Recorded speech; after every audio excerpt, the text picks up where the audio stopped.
Hi കൂട്ടുകാരെ, സലിജാസ് കിച്ചണിലേക്ക് എല്ലാവർക്കും സ്വാഗതം. നമ്മളിന്നിവിടെ റെഡിയാക്കുന്നത് മുട്ടയും ഓവനും ഇല്ലാതെ റവ കൊണ്ട് ഉള്ള ഒരു കേക്കാണ്.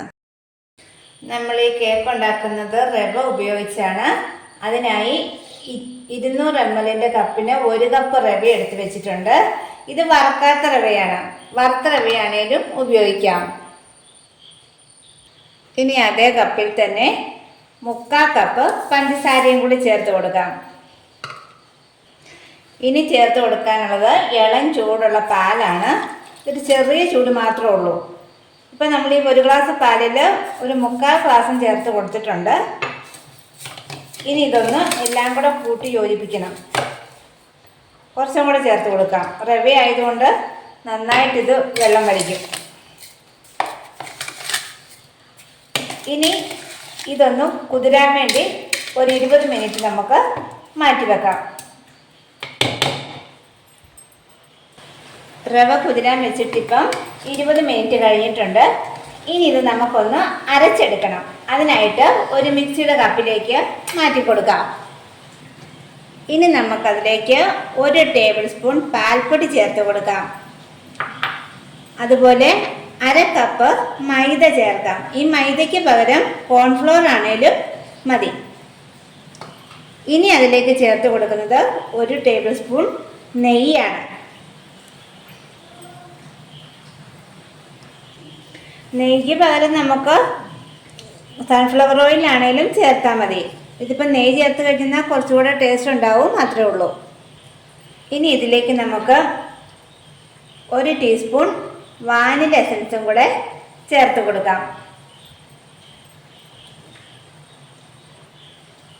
ഇനി ഇത് നമുക്കൊന്ന് അടിച്ചെടുത്തുകൊണ്ട് വരാം.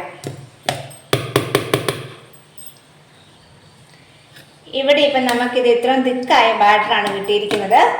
അതുകൊണ്ട് ഇതിനകത്തോട്ടൊരു 1/4 ഗ്ലാസ് പാലും കൂടെ നമുക്ക് ചേർത്ത് കൊടുക്കാം. അത് കഴിഞ്ഞിട്ട് ആവശ്യമുണ്ടെങ്കിൽ പിന്നെ ചേർത്താൽ മതി. വീണ്ടും ഒന്ന് അടിച്ചെടുക്കാം.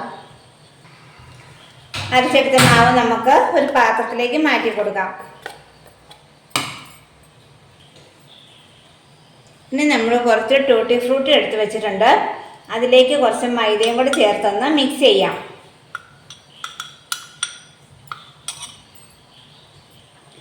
ഇനി നമുക്കിതിലേക്ക് ഒരല്പം മാത്രം ഉപ്പ് ചേർത്ത് കൊടുക്കാം. ഇനി നമുക്കിതിലേക്ക് ഒരു 1/4 ടീസ്പൂൺ ബേക്കിംഗ് സോഡ ചേർത്ത് കൊടുക്കാം. ആ കൂടെ 1 ടീസ്പൂൺ ബേക്കിംഗ് പൗഡറും ചേർക്കാം.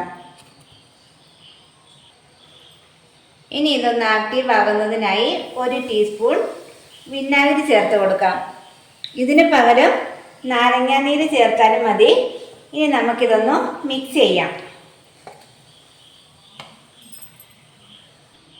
ഇനി നമ്മൾ എടുത്ത് വെച്ചിരിക്കുന്ന ടൂട്ടി ഫ്രൂട്ടിയുടെ ഒരു 1/4 ഭാഗം ഇതിനകത്തേക്ക് ഇട്ട് കൊടുക്കാം. ബാക്കി നമുക്ക് മുകളിലൊന്ന് ഗാർണിഷ് ചെയ്യാനായിട്ട് ചേർത്ത് കൊടുക്കാം. വീണ്ടും ഒന്ന് മിക്സ് ചെയ്യാം.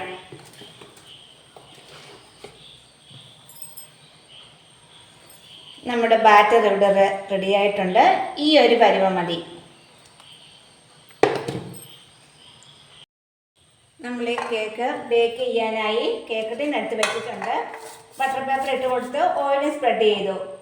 ഇനി നമുക്ക് ഈ ബാറ്റർ ഇതിലേക്ക് ചേർത്ത് കൊടുക്കാം.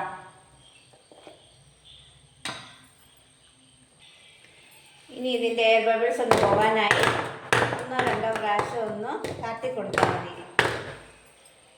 ഇനി നമുക്ക് നമ്മൾ നേരത്തെ മാറ്റി വെച്ചിരിക്കുന്ന ടൂട്ടി ഫ്രൂട്ടി ചേർത്ത് കൊടുക്കാം.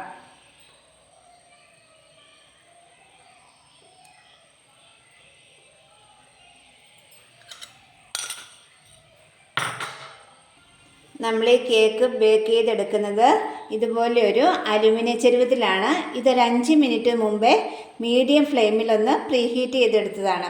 അതിലേക്കൊരു റിങ് എടുത്ത് വെച്ചിട്ടുണ്ട്. ഇനി നമുക്ക് ഈ ടിന്ന് ഇതിലേക്ക് ഇറക്കി വെച്ച് കൊടുക്കാം. ഇനി നമുക്കിത് മൂടി വെച്ച് ഒരു 35 മിനിറ്റ് മീഡിയത്തിനും ലോയ്ക്കും ഇടയ്ക്കിട്ടൊന്ന് വേവിച്ചെടുക്കണം. ഒരു 35 മിനിറ്റ് ആകുമ്പോൾ നമുക്കിതൊന്ന് ഓപ്പൺ ചെയ്ത് നോക്കാം. നമ്മളിവിടെ വെച്ചിട്ട് ഇപ്പം 40 മിനിറ്റ് കഴിഞ്ഞിട്ടുണ്ട്. നമുക്കിനൊന്ന് നോക്കാം. പറ്റി പിടിക്കുന്നൊന്നുമില്ല, നന്നായിട്ട് വെന്തു. ഇനി നമുക്ക് തീ ഓഫ് ചെയ്യാം.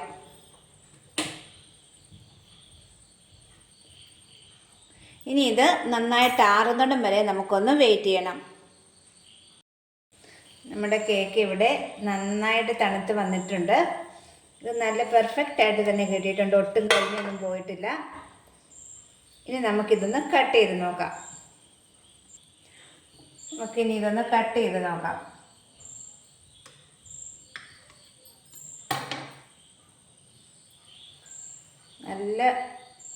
നല്ലതായിട്ട് തന്നെ കിട്ടിയിട്ടുണ്ട് കേട്ടോ.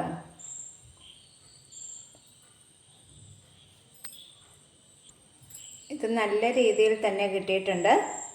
അപ്പോൾ വീഡിയോ ഇഷ്ടമായാൽ എല്ലാ കൂട്ടുകാരും സബ്സ്ക്രൈബ് ചെയ്ത് സപ്പോർട്ട് ചെയ്യണേ. അടുത്ത ദിവസം നമുക്ക് പുതിയ വീഡിയോയുമായി വീണ്ടും കാണാം. എല്ലാവർക്കും താങ്ക് യു.